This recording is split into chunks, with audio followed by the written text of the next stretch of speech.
All right, so what I want to talk about, one of the things that you look when organizations aren't successful changing, and you go look at the reasons why it's hard to make change, one of the number one things is lack of alignment from our executives. And you all have experience with that? So what I want to talk about, I've had some experience over time messing this up and learning to do it successfully sometimes. So I want to talk through what I believe are the things to take into account in order to get executives to buy into where we're going. Some of it I previewed on the panel if you were here. But there's a couple of interesting things. One is, by the way, if you want to get the talk, I don't know why I pointed that slide, they're all over the place, but you can just text executive to 1-844-414-9981, and my marketing team will send you a copy of the deck if you want it. You might want to wait till the end. I'll put the number up again to see if you actually want to get the deck. There's some things that we can all agree on. Organizations have to be able to respond at market speed. We believe in the Agile community that Agile is the secret sauce to moving at market speed. Do you guys agree with that? So it's like a piece of it anyway, a component of it. But we all know that organizations have to move faster. We're pretty certain that putting Scrum in, I think we've proven over time that in complex organizations, installing Scrum or DevOps, but installing these different sets of practices don't actually get us to respond faster at market speed. Any experience with that? That practices are insufficient? Any disagreement on that? Cool. And we know that we have to get executive support to get the changes that we need in place. Got to get them to buy in, support it, walk the walk, talk the talk, all those sorts of things, right? Now here's what's interesting, but I also think we have to agree that executives aren't trying to make us fail. When I go and I talk to people and they go, my executives just don't understand. They're deliberately getting in the way. They're obstructing everything we're trying to do. They make decisions that really damage our organization and make it impossible to be agile. Any of y'all have that experience? Yeah? Okay. Well, your executives aren't trying to fail. Can we agree on that as sort of a starting point for the conversation? Right? They're trying really, really hard to be successful. So why don't executives participate in the work that we're trying to do in organizations, help them transform? Well, here's some things that we know that don't work. Just trust the teams. You hear that it came uphill at Bill, and Bill said it has to be team-based, we have to let teams do it. And Bill knows what he's talking about, but it can be interpreted as just stand back and let the teams do whatever they want to do. And if we just formed around teams, let teams do what they wanted to do, we'd be much more successful as an enterprise. If you're an executive responsible to a board, to paying a payroll, to earning dollars, reporting earnings, is that going to feel safe and comfortable to you? Just trust the teams? Super threatening, right? Talk about safety. This is super threatening sort of context. So this is actually really bad advice. Now, is it true that well-formed teams closer to the work surface have insight and information that they need to have to make better decisions in their context? And so we need to set that up. But you can't just trust the team. So there's four sort of things I want to talk through, angles I want to take, and hopefully have a little bit of a discussion. The worm's kind of weird and spread out, but feel free to speak up. We have to care about what they care about. Start with empathy, and then work on building a shared point of view on where we're going, a shared frame on how we're going to get to what's important to them, not giving them the answer. Have any of y'all seen my trust influence loop, the influence trust thing? There's an influence side to it, which is about empathy and shared point of view and safety. And there's a trust side of it, which is about delivering and doing what you say you'll do. I'm kind of building on that here. If you haven't seen that, we can add that to the deck later. But there's this concept of starting with the right answer without starting to create a hole in their heart is almost always going to bounce because you don't have permission yet to tell them an answer. It's a simple coaching thing, right? You know this when you're working with your teams. So take the same sort of approach when you're working with executives.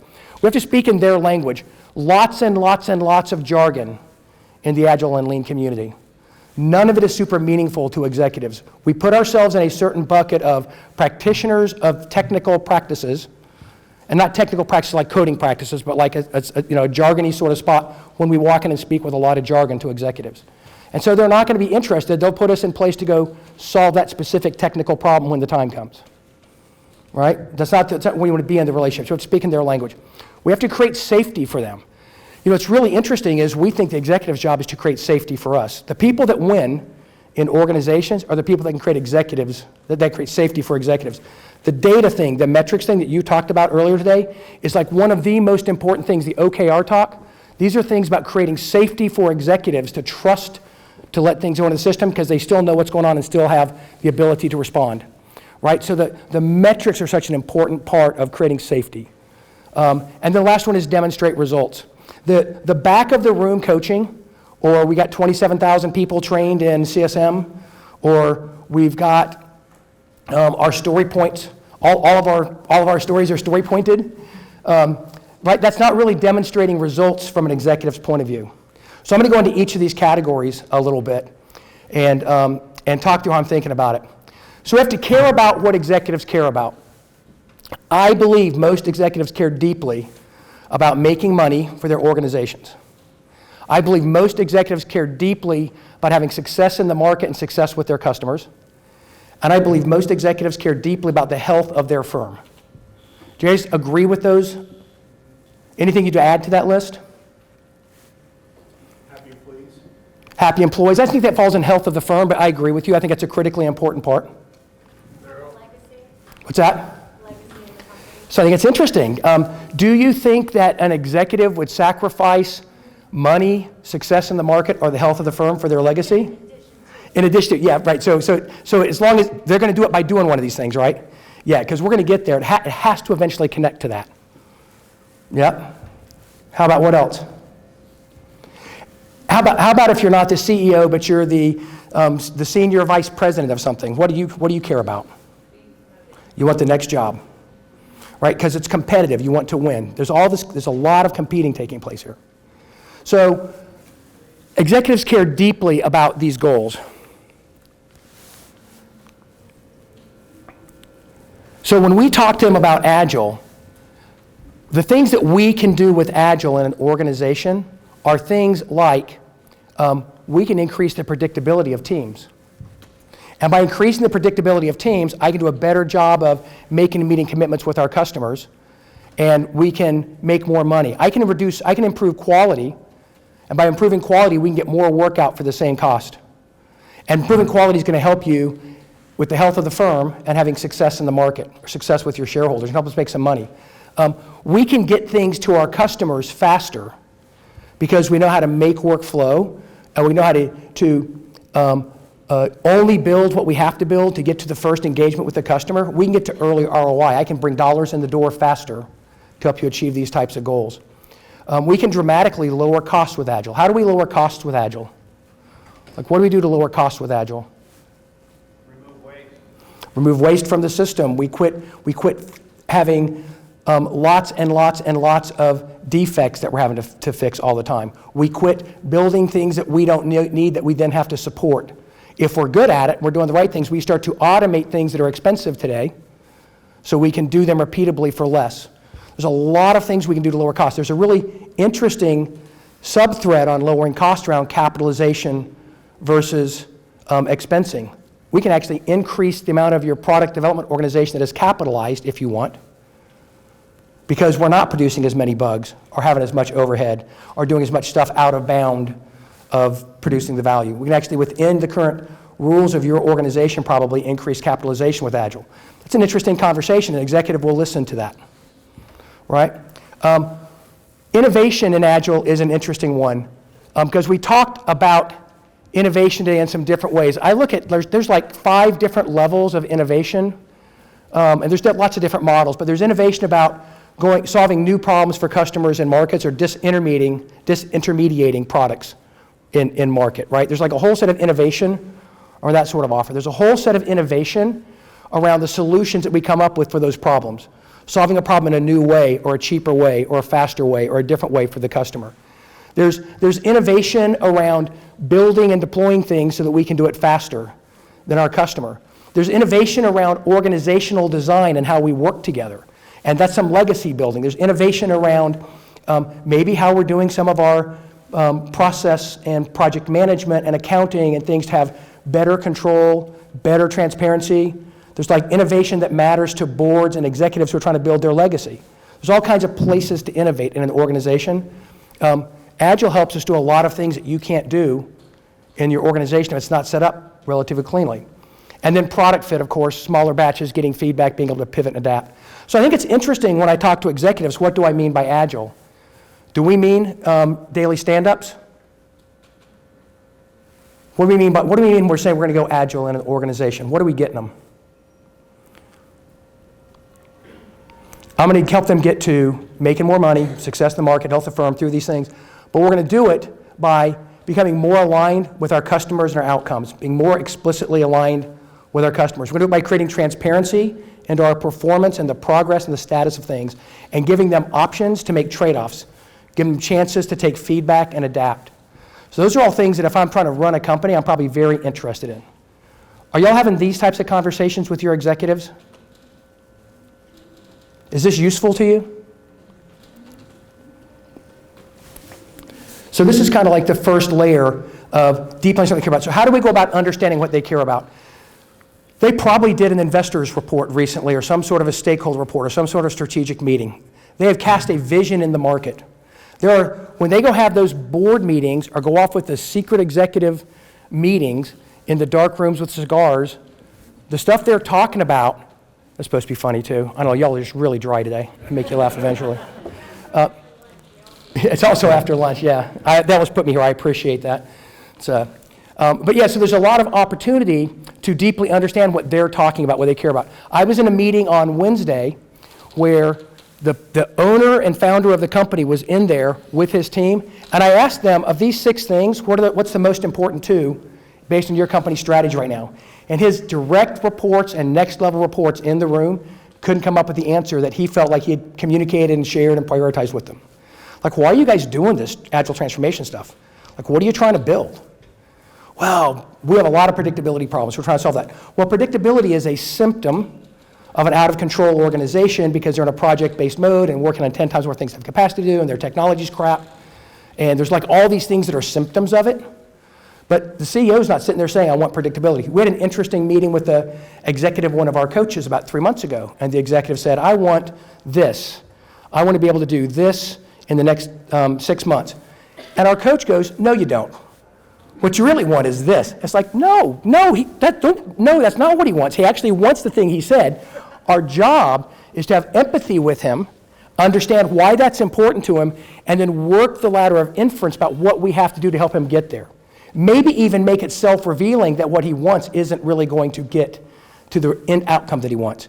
But you can't tell him, right? So the problem that he has is, we're not connecting the conversations we're having to things that matter the most to executives. So go learn it, understand what they're talking about, and then think about how the things that we do, by having stable teams with really, really clear backlogs, delivering in small batches with really good technical practice and excellence, I can get lower costs and get my product fit working a whole lot better.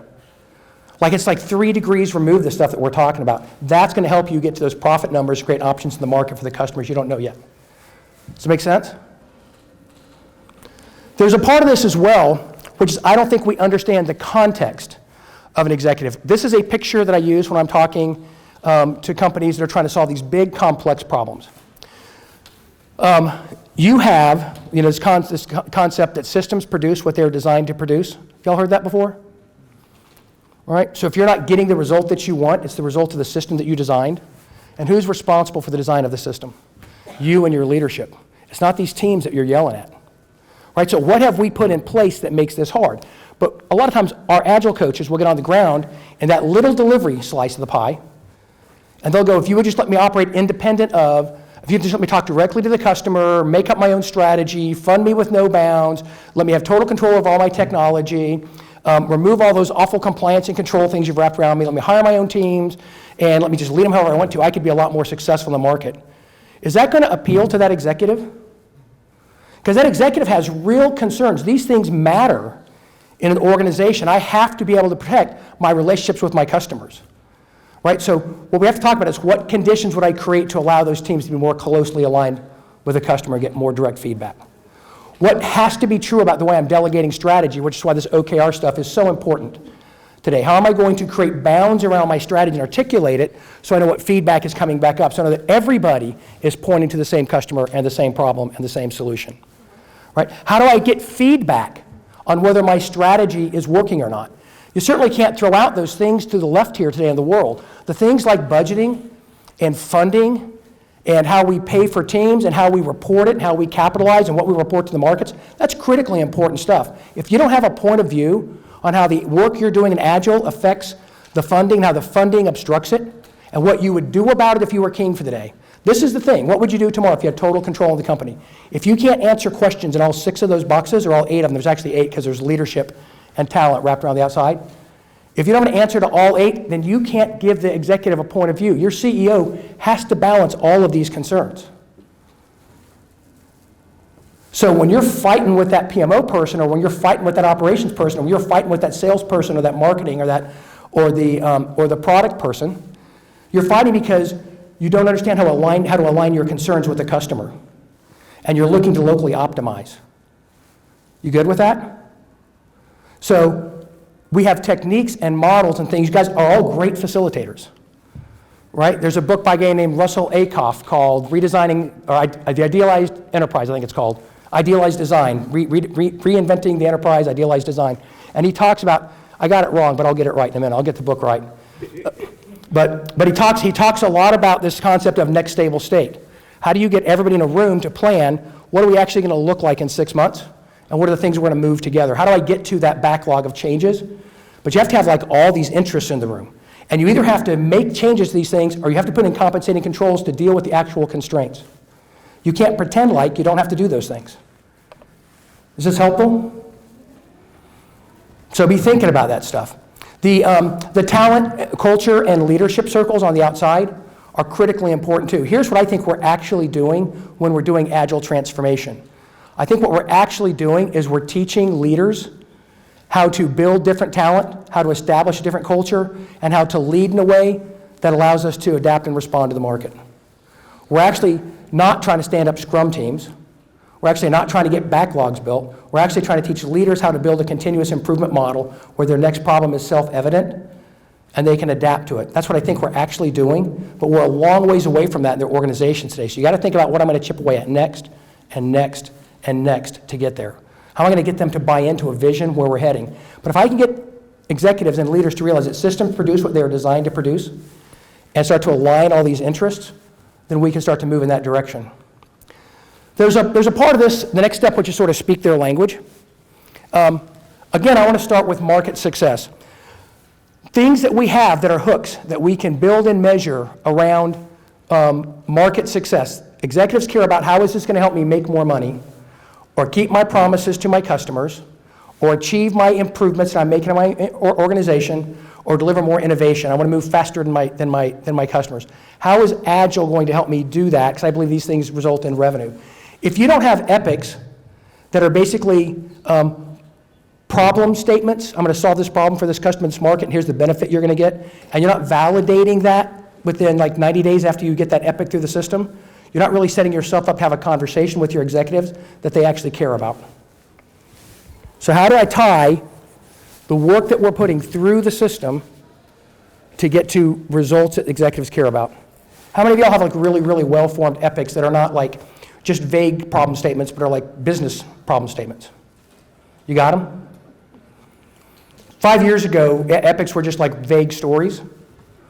We're starting to see more and more product get involved. Are y'all good at measuring your epics and making sure that they're successful? Do you actually follow up and have a report card of how many of the epics you produced in the last 6 months produced the results that they were paid for to produce? Think your executive would like to have that? Think that value density concept is important? You can do that, and it's the only model that's out there that we can actually do that with continuously. So they'll buy into that. There's a reason they'll sign up for that, because then they can make better decisions. We start talking then about the work that we're putting in the system and how it's performing. Are we getting better throughput? How's our quality? Are burnups or velocity or trends trending in a direction to allow me to meet the commitments I made to the market? I'd like to know today, rather than a week before I ship, that I'm going to miss the shipment. I'd like to make trade-offs while I still have the options to make some trade-offs. I was working with a large agricultural science and manufacturing firm that bends metal and paints it green.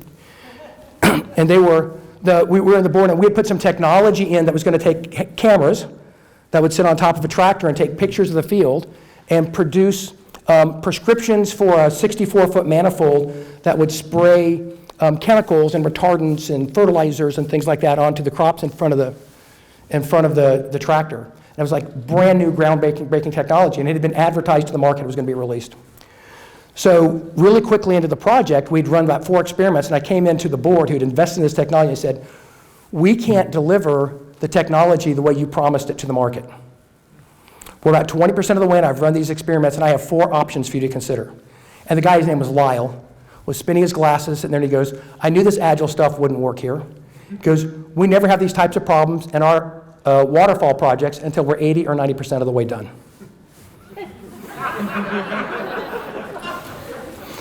He thought about it. He was actually a pretty smart guy. He goes, actually, this might be better, so tell me about those options. Let's go see what to do.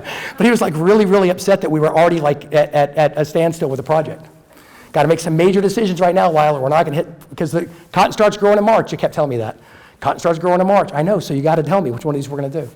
So the ability to have transparency into the system and to be able to have people working on actually getting to outcomes and knowing when you're being productive and not, like that's something that executive will sign up for. I can give you that with Agile. They don't care how many stand-ups I'm doing or how many story points I'm doing, or they don't really care about my velocity, but they do care about my ability to orchestrate dependencies to make progress towards the goals. I think risk burn-ups and risk burn-downs are as important as estimate burn-ups and estimate burn-downs. Actually, probably more important. If you ever want to talk about that, we can talk about that sometime, because I don't really know if my system is able to produce the result it's supposed to. And my executive, by the way, is responsible for the design of that system. If I can get him to buy that first thing, then I can show him where his organization is not set up to deal with it, and I can start to get support to fix the organization. We don't have stable teams here. We don't have clear backlogs here. We can't deliver anything and get any feedback until 2 weeks before shipping, because you've written a contract with a vendor that doesn't deliver that critical piece of technology to the last minute. These are like systemic problems, not like little tactical problems. Bob didn't get his code checked in on time, and the whole build broke on Friday morning, and so we didn't complete our sprint. Not super interesting, right? But big problems with your organization. So I can get involved in that conversation. I can get my executive to actively participate and help me solve those types of problems. The last one then is just this one about improving capability. So it's, am I creating options? Am I spending money on the right things? This is really like in the system type stuff. And we're starting to talk about, now we can start talking about transformation progress. And transformation progress for me is, have you formed these teams? Do you have clear backlogs? Can you deliver frequently? Do you have the right sort of stable production? Are you producing defects, or do you even know whether you're producing defects? There's very measurable things we can do in the system. These are the leading indicators that some folks were talking about this morning up on the stage, right? But those leading indicators now mean something because I can tie them back to work in the system, and then I can tie them back to why we're doing it and keep the executive engaged. If you're not having conversations at this level and speaking in the language of the business, the decisions I need leadership to make, they're not going to be participating in your transformation. And then creating safety. How do we create safety for executives around the change? I've gotten them to buy in. They want to participate, but they're not really going to go pull the trigger and shift until I can create safety for them. Because they don't believe. How many of y'all have been are in a company or have been involved in a failed Agile transformation? How many of you have not been involved in a failed Agile transformation? So the organization unit has never messed it up? Agile's a bad word in a lot of places that we go to. They don't feel comfortable. And then we use language, like the language of lost stuff we talked about up front. And we've got people really gun-shy and trying to step in this. They might go do it in a little tiny small part of the organization, just around the technology aspect, but they're not going to get the result, and we can't solve the problem they're trying to solve by doing that. So we've created a pocket where we can't get them. So how do we get them to actually support doing it more broadly? I think you take some of the things we talked about up front and we align on the reason for why we're doing it. These are workshops in the organization and conversations and presentations showing how what we care most about is delivering on our organization's strategy and the drivers that we talked about. We got to walk that ladder of inference with them. If I don't have this, I can't get this. If I can't get this, I can't get that. And if we don't do that, you can't get your problem. And here's the things in your wheel that are constraints, and here's the trade-offs we're going to have to make, and here's the battles we're going to have to fight. But it's just inarguably true that if I can't do these things, we're not going to get there. But I started with what they wanted and then walked them down. And I don't have them trying to do it with no jargon. They don't have to be experts at anything that you're doing, but connect them to it and align on the reason that we're doing it and get the executive simple trade-off frames. Another reason why OKRs are super powerful is you can create really simple trade-off stacks. And you can go, if you want this outcome, then this has to be true, this has to be true, this has to be true, and this has to be true. If it's not true, it's not going to happen. And so you can use them, you can use OKRs to manage the narrative.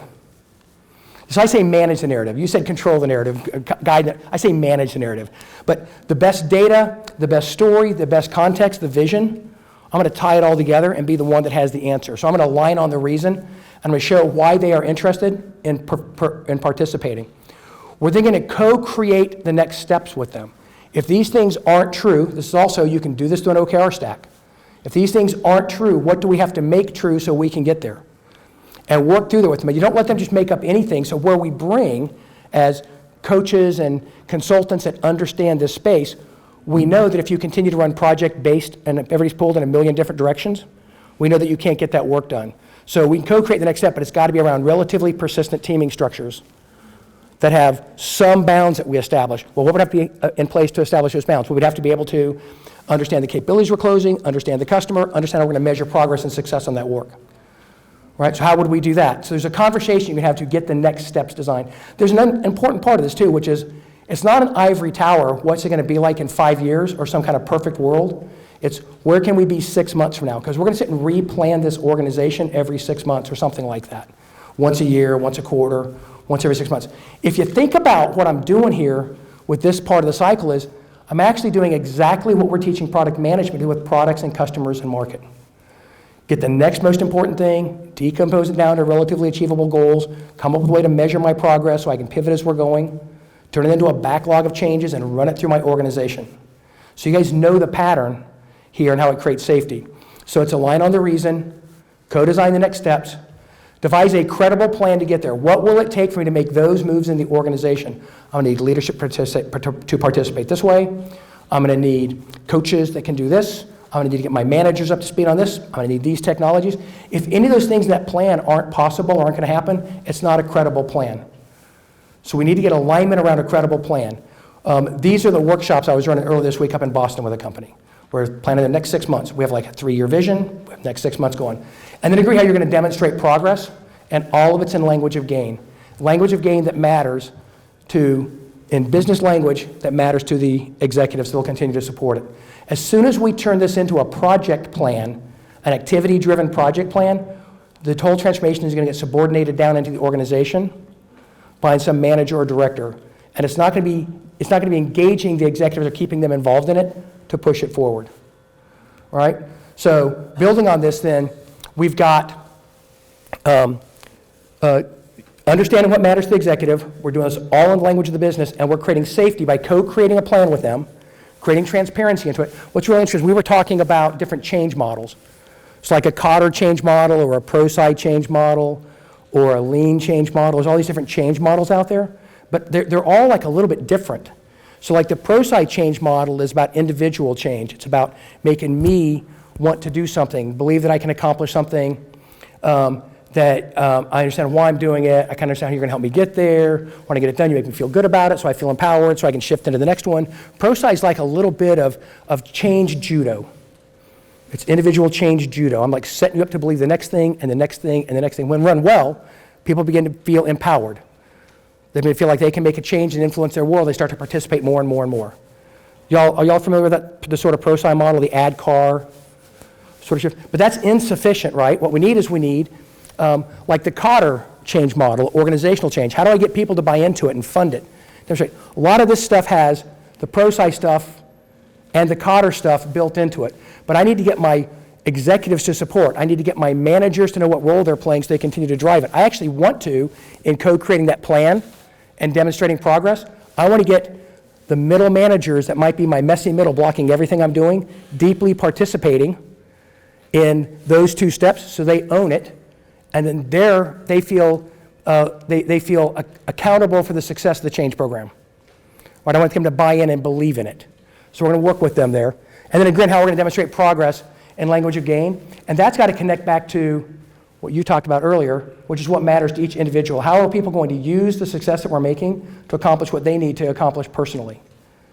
All right? So it's a little bit of lean change, a little bit of AdCar, a little bit of Cotter, all mapped in this. But it's pretty much straight up change management, leveraging sort of agile and lean principles. So you know a lot about this model. Can I ask a question? Yep. I'm taking questions, but one of the things that I should be stopping creating space for questions, but yeah. Okay, good. I'm glad I stopped you. Okay. One of the things I've noticed with creating safety is most executives need to maintain a revenue. Like they can't slow down their revenue stream to transform, go through that J curve. Yeah, why do you believe they're going to go through a J curve on revenue? So if you put resources towards the transformation, this is actually my question. How do you not? Yeah. Right. How do you create a plan that doesn't affect their revenue but still transform them? Because that is a possibility that you put resources towards the transformation, it slows down production. Yep. So I'm going to give you like a 3-part answer because it kind of depends, but I'm not just going to throw that out there. I'm going to give you some what it depends on. Okay. The first one is I'm not going to try to do the whole organization at once. I'm going to do it incrementally and iteratively. I'm going to come with a slice, but the first question I would ask is, what must be true for us to run this transformation without it slowing down revenue? Like, I'm just going to say that. My belief is most organizations are so blatantly flawed in the way that work moves through their organization that doing anything up front will actually release more value faster. So I'm going to find a place that's really fouled up and fix it quickly. And then I'm going to create some space for the next one and some space for the next one. Because there's something that's so broken. This application of the Satir change model to revenue was never intended. Virginia's not talking about revenue. She's a freaking family psychologist. And what she's talking about is you act in a destructive way, and then you act out on his destructive way, and it's awful. And I can't change both of you, but I'm going to have you start doing this instead. And you're going to feel incredibly uncomfortable. You are going to feel incredibly uncomfortable when you do it because it's going to be different than how you've responded in the past. It's going to put you in a really bad spot, but I need you to do it consistently for 2 weeks. And let's see if the relationship changes after 2 weeks and have the next conversation. The Satir change model is about how you feel. Okay? If I go into a transformation and I decide to uproot the whole organization and restructure it and spend 4 months doing things and retrain everybody, well, that would be a bad plan, right? But there are places where it's okay with that. We did that with a company in Omaha about 5 years ago. But the CIO, I'm going to tell you an interesting thing. The CIO said, I don't have time to mess around with this. We're going to do the whole thing in 90 days. I'm going to stop producing anything except for basic running for the next 90 days. We're going to lift it, rebuild it, and ship it. The whole organization in 90 days. It was brutal. It was brutal on us. It was brutal on them. It was probably not a great decision. But you know what? We actually delivered more at the end of the year than they had ever delivered before in any year to that point, even with 90 days of doing nothing, because there was so much thrashing and noise in the system. Right? But you have to design it end to end. You have to call your shots. You have to know you're going to get that benefit. Right? But I don't think we ever get less revenue. Now, what you will get, and this is very true, and this is trickier, so it's like my third thread on this, is they've already got promises made to the market they aren't going to keep. When was the last time you delivered the 9 things you had promised to your customers? We've never done it before. What makes you think you're going to do it this time? Because they promised, I've got the budgets this time, they planned it, they're going to do it this time. No, they're not, because it's the same system, and the same system is going to produce the exact same results it's always produced. It's just not going to work, and I can tell you why it's not going to happen. So let me show you, and now we can make some decisions about what to do. If you want to, let's take this one slice, which is your most important one. It's not going to work. What would you do if you had to deliver this one slice? Oh, I'd create totally stable teams around it. I'd dedicate resources to the backlogs. I'd stop working everything else, and I would get it pushed through the system.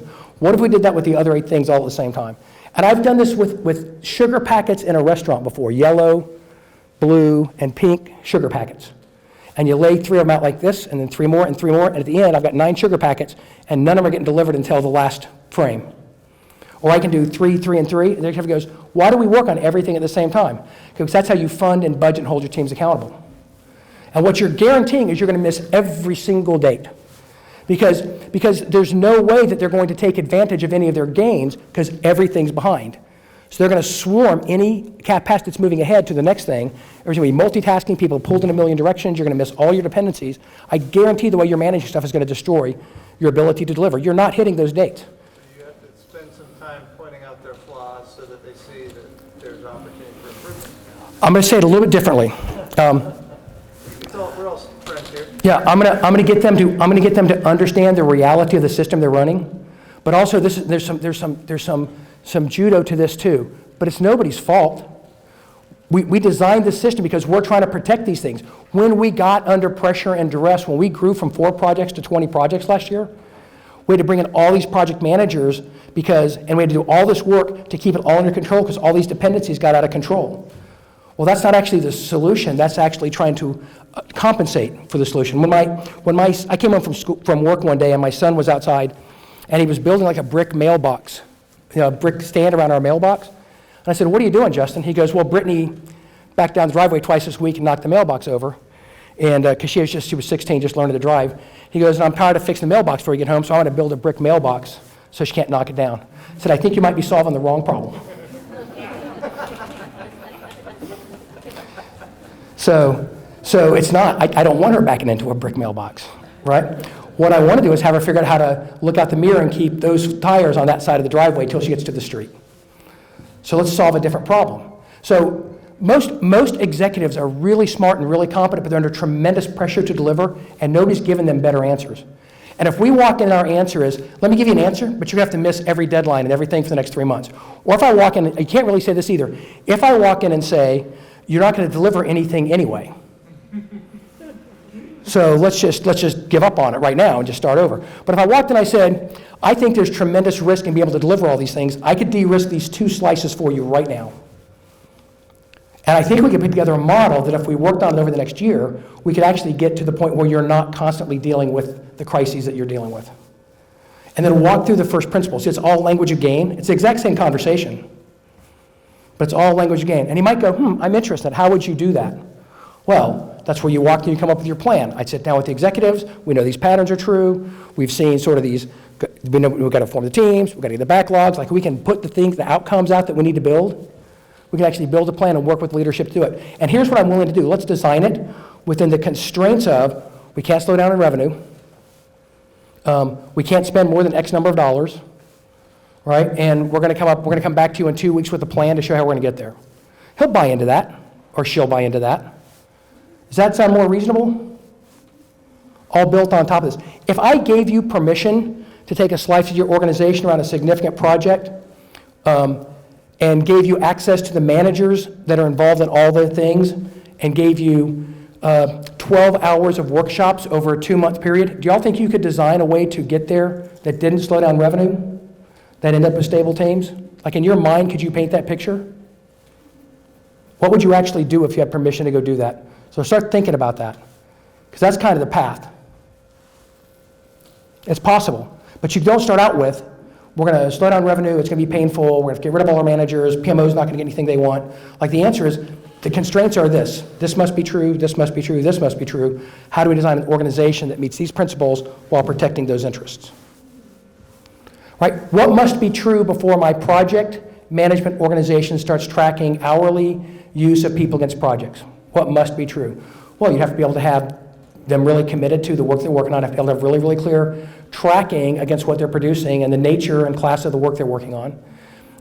It would have to be able to be reported in a way that's supportable and defensible by my audit group. Like what would have to be true? So we can do all that, right? All these things have an answer, but you have to do it within the constraints. It's when we fight the constraints that we run into trouble. The broken processes that are there to hold things together are there because the system's broken, but they actually get in the way. But you can't remove them and just trust the teams. We have to design where we're going. So that's part of that plan. What are the next steps? Devise a credible plan, agree on how to demonstrate progress in language of gain. These are conversations that we're having with the executives. And if you think about it, you could probably navigate your way through this. And I would do it in a small slice first, begin to figure it out. There's tons of stuff on our website if you want to go read some of it. Right? There's tons of stuff in the industry. Lots of people have sort of thought through this. But I'm not going to slow down revenue. I might make transparent the fact that things are working on at risk, and what I might approach it as a way to de-risk those most important items. Is that helpful? Very. So the other thing is we have to demonstrate results. And we have to demonstrate results in a way that engages the executives. As soon as it becomes a progress report, we're going to get relegated out, and the executive's going to lose support for it. They're going to be interested. So we have to do this in a way that we are creating transparency into the work, that we are helping them understand how the things they're doing is improving their ability to be successful, and we have to give them decisions to make. So we're managing the change, right? But we're also then connecting it to value all the time. See, we did this, we got a little bit better at this. The next 2 constraints are this and this.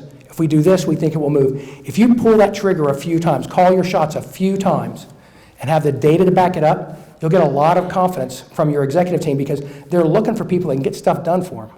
I almost didn't say stuff. I'm glad I said stuff.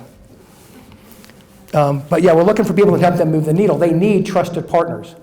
So this thing about how am I going to declare success and report it, very thoughtfully needs to be around, are you moving the needle in the organization, improving my ability? Do I have the feedback and information I need to make the decisions you're telling me I need to make? Listen, we have to make a trade-off decision here. This isn't going to get done, but here's 4 options. Like, you have to be able to call that shot, and you have to be able to deliver on it when you call it. And those 4 options require this, this, and this to be true. All right? So and we have to be able to go deliver on it. But executives love having options. Executives love to make decisions. That's what they're there, to make hard decisions. What they don't like is not having any information, then making a guess, then backtracking, then having it be wrong, and then it being somebody else's fault. Right? I probably shouldn't use that condescending voice when I say stuff about executives, but that's sort of the challenge that they're dealing with. The bottom part about connecting to value, this concept about how is this capability performing? We need to be better at this more consistently. Our customers don't like this gap. How would you measure if we were better at that? Ask this question 50 times Tuesday and Wednesday. We need to be better at that. What would it look like if you were better at that? Well, I don't know. We'd be better at it. Okay. I don't know how to get better at something if you can't tell me what it looks like to be better at it. So maybe we spend some time. That might be part of the problem here. I got a room full of 25 really highly paid executives from around the world, and not one of you can agree on what it means like to actually be better at that. Spend a few minutes on that conversation. All right? So getting clear on what it means to get better and how we're closing the capability gap and then closing it, very powerful. And then I think the throughput and quality improvements are good. I can turn throughput on a team into dollars, and we can turn quality improvements into dollars. And that's also kind of where that CapEx, OpEx things begins to land. You can talk about moving from, we're spending all our time fixing bugs to all our time building new things that are being used. You can actually use that accounting to put more on the balance sheet. We've paid for transformations in large organizations that were doing 75 to 80% maintenance work by flipping them to 50% maintenance work. So 35% of their IT spend in product development is a pretty big number in some organizations. So how do we do it? Build a vision and a business case, but do it with empathy. This isn't about being agile. It's about being the type of company that has the ability to achieve market share, health of the organization, and make money, right? What does it mean? Well, we need to be able to be better at these things. Well, how are we going to get there? Well, we're going to go build these capabilities into the organization to help you get there. And so we understand these are the most important things, and we believe that this is the way to get there. Well, are there different ways to get there? There are 4 different ways to get there. Here's why we picked this one. And we can't pick all 4 of them either, by the way. We've got to pick one of them. Because if we work on all 4 of them, we won't get anywhere. So we're going to pick one of them. And we believe that it's a design of the system problem. We have to change the organization to produce the outcomes that we want. Cool, so what do we have to do to get there? Okay, in the next 6 months, we're going to do this, this, this, and this. Build an outcomes-based plan. It looks like a backlog of outcomes that are measurable, that demonstrate progress. Here's the things we're going to do. Here's what it's going to look like when you're done. Then we have to set up a cadence to review progress and engage executives in a purposeful way. We have to show results, called our shots. We said we would do this. At the end of this, you had this benefit, which is going to show this result that you want. My leading indicators start leading to my trailing indicators, and I start believing you. This is all about building influence in the organization. Results and trust. And then we refine the plan to ensure we deliver on the business case. We're working with the executives, we're working with our managers, working with our leaders, working with all those concerns to continue to bring them into the game because we need engagement from the organization. The pro-sci model of having a little bit of success and then learning that you can in fact influence things and then having a little bit more success and then the reinforced side of that circle and people believing they can participate in improving their world drives to engagement. The big fear that most middle managers have is that they're going to lose control over their teams or their organization. They're dealing with needing to hold on to being important and valued. We're going to show them that the ones that know how to lead change are the most important and valued ones in the organization, so they start playing the game. But we have to give them a chance and a path and a way to participate in it so that this model of just build a vision, outcomes-based plan, set up a cadence, and we're not talking about how many people got trained in Scrum. We have to make sure that the progress we're reporting is the health of the organization, the design of the system, the performance of the system, or the performance in the market. All right? So that's kind of all the slides I have. If you want to get the slides, text executive to 1-844-414-9981.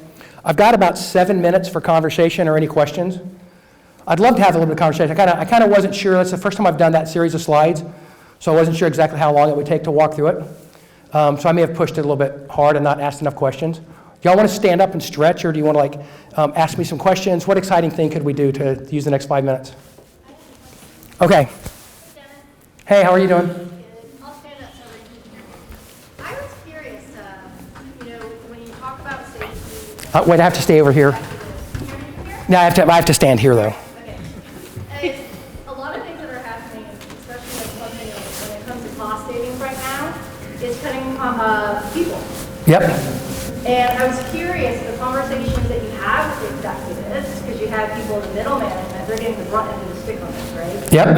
How does that relate to the revenue, the aspects of the benefits of visibility? I'm very curious of what kind of conversations that you're having with them right now. So this is interesting. I'm going to create a little bit of context around it. One of the things that when we do that organizational design work, so I'm having a conversation in a different frame than some people might be having it. Because I've created an organizational model of here's your value propositions, here's the capabilities that are necessary to deliver on those value propositions, here's the performance gaps we have to close in those capabilities to deliver on those value propositions.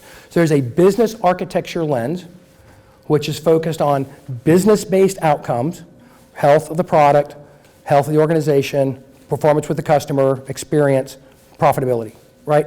That lens is there. Well, I got to cut 20% out of my organization. How do I cut that? Well, I would just say just cut it off the top 20% for everywhere. No, I would go, okay, so here's the thing. What are the things that are not you only have this much money to spend now, so let's go down the list and let's stop at those value propositions or capability gaps that we can't afford to fund anymore. And let's go to those things that can actually afford to suck in performance for a little while, because we're not going to go out of business for it, because now we're cutting some bone and some tendon, right? But I have a model, because of the way we've worked about designing the organization and casting that vision, that allows me to have that conversation a little bit better. Because otherwise, there's a couple other things too. Accelerating transformation sometimes can actually increase your financial stuff. We went through a large organization about 10 years ago. There might be some people in this room that participate in that, used to work for Brian Sondergaard. We removed a repetitive PMO, like an entire PMO, because the business had a PMO and IT had a PMO. And so we moved faster into integrating those middle tiers so we could reduce duplicate overhead in the PMO. And we actually were able to eliminate some managers as well by moving some management responsibilities into the teams type stuff. So we'd have people like running the teams and the teams running themselves a little bit more, not totally free, but with a lot more span of control with middle managers by having teams accountable instead of individuals accountable.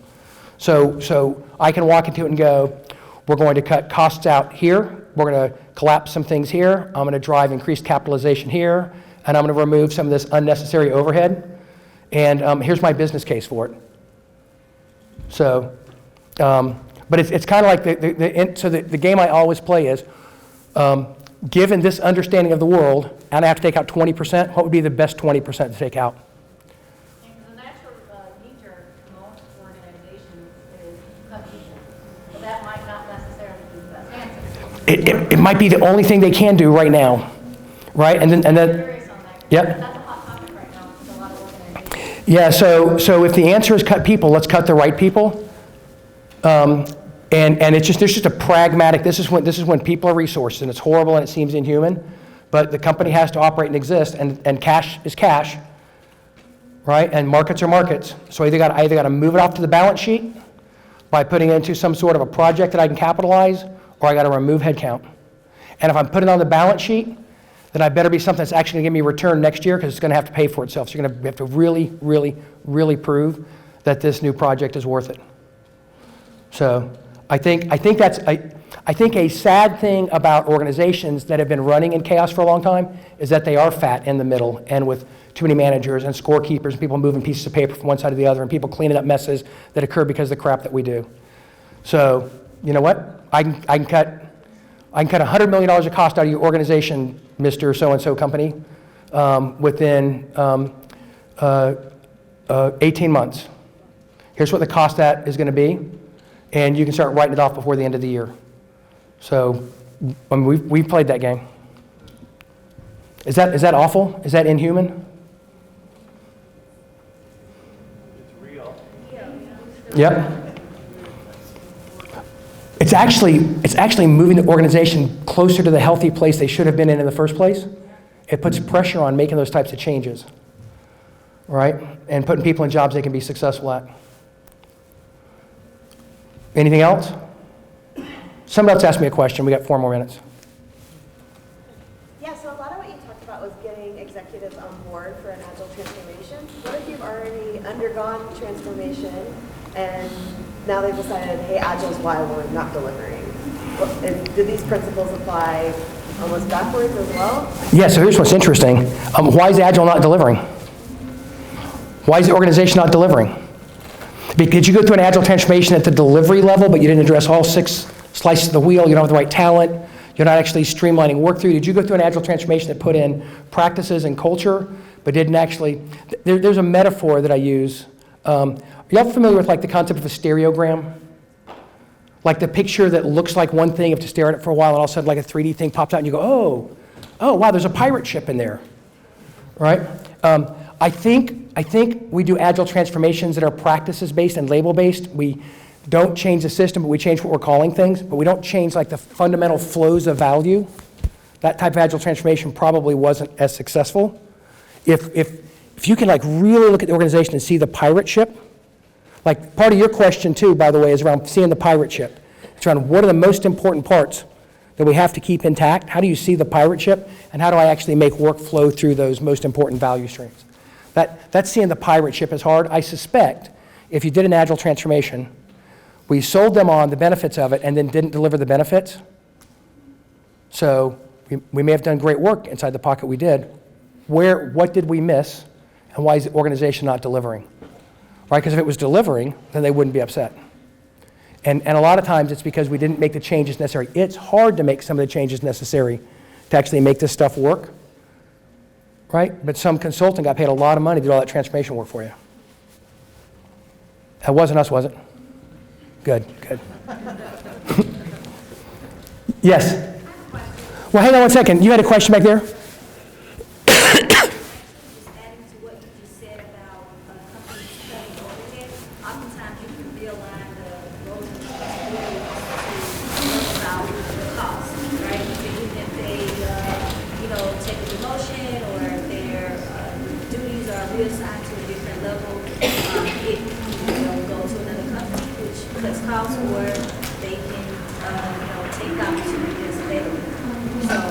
There's other ways other than just cutting off the employees to realign their responsibilities. Yeah, very cool. That's very helpful. So just in a way of moving people around, you're moving to different organizations, you're partnering with people, how are you taking care of moving the costs around? Sorry, what was the question? I couldn't quite hear everything you said, so I was trying to reiterate it, but I didn't hear it.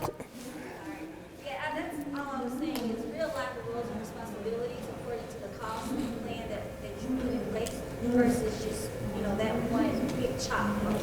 Yeah. Yes. There's other ways about removing the cost from the organization. And then one more question back here. So I was listening to you talk, and even during the Q&A, you focused a lot on the language loss, language gains. Do you have any additional resources or books you recommend to help reframe the way that you talk to leaders about those it's something that personally I've been working on and don't have a lot of Yeah, so there's some stuff on, you can go to the Leading Agile website and search for language of loss and language of gain. There's probably some blog posts out there. There's some academic research that you can look at around how you move people from threat to promise. It was actually mentioned this morning on the talk up here. But it's the whole sort of, and some of it I think is intuitive. Really, really think about, put yourself in the other person's standpoint. I think for me personally, when I start on the understanding why you're threatened and why you believe what you believe, and I start on this side of the conversation, I can then have conversations that create safety for you. My failure mode is to walk and start giving you the right frickin' answer up front because I can already see the pirate ship. But it doesn't help anybody, right? So I have to stop and come way back over here and start with how might this frighten you? Like, what is the threat? What do you want to accomplish? What do you believe that makes you think this is the right thing to do when it's clearly operating exactly the opposite direction of what you want? So for me, it's the technique. And so the trust influence loop stuff on the website might be interesting. So we're out of time. Thank you very much. I'm available. Thank you.